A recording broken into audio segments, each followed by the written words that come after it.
তিস্তা মহাপরিকল্পনা বাস্তবায়নের গল্প শুনতে শুনতে মানুষগুলা ক্লান্ত। তিস্তা মহাপরিকল্পনা বাস্তবায়ন অতি সত্বর, বিশ্বাসযোগ্য, দৃশ্যমান ভূমিকা নেওয়া হচ্ছে আমরা দেখতে চাই। কারো চোখ রাঙ্গানিকে আমরা পরোয়া করব না।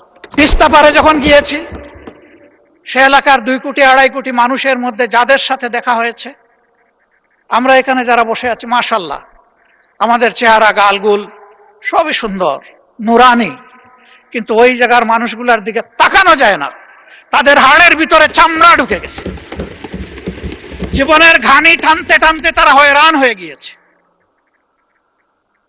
পুরো নদীটা একটা মরুভূমিতে পরিণত হয়েছে।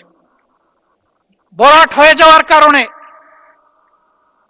পাশের প্রতিবেশী দেশ থেকে যখন বন্যা তেড়ে আসে, তখন নদীর ধারণ ক্ষমতা একেবারেই নির্জীব হয়ে যাওয়ার কারণে 2 কূল ভাসিয়ে আবার তাদেরকে পানিতে ডুবাইয়ে মারে।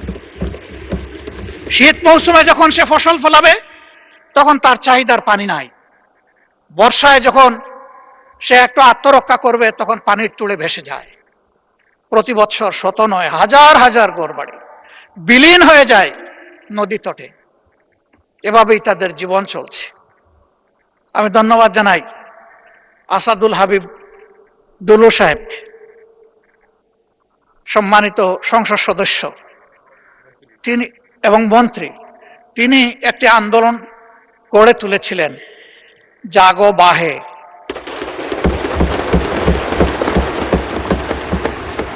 এই জাগা লোকগুলো এখন এই সংসদ, এই প্রধানমন্ত্রী, এই মন্ত্রী পরিষদ, এই সরকার আমাদের সবার দিকে তাকিয়ে আছে।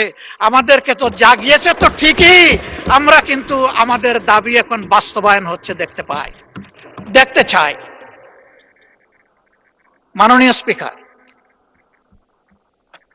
তিস্তা মহাপরিকল্পনা বাস্তবায়নের গল্প শুনতে শুনতে মানুষগুলা ক্লান্ত। এখন আর গল্প শুনতে চায় না, এখন তারা পদক্ষেপ দেখতে চায়। আমরা নির্বাচনের সময় কথা দিয়েছিলাম, কে সরকারে আসবে না আসবে আল্লাহ তাআলা নির্ধারণ করবেন। আমরা যদি সে সুযোগ পাই, আমাদের প্রথম পদক্ষেপ হবে তিস্তা নদীতে প্রথম কুদালটা কূপ মেরে। আমরা এখান থেকে শুরু করব। সারা বাংলাদেশ কম বেশি ঘোরার সুযোগ হয়েছে। রিয়েলি তিস্তা পারের মানুষগুলার মতো এত দুর্ভাগ্য পীড়িত মানুষ আমি বাংলাদেশের কোথাও আর দেখি। অবশ্যই আমাকে তাদের কথা বলতে হবে। আমার কথা এখানে তিস্তা মহাপরিকল্পনা বাস্তবায়ন অতি সত্বর, বিশ্বাসযোগ্য, দৃশ্যমান ভূমিকা নেওয়া হচ্ছে আমরা দেখতে চাই।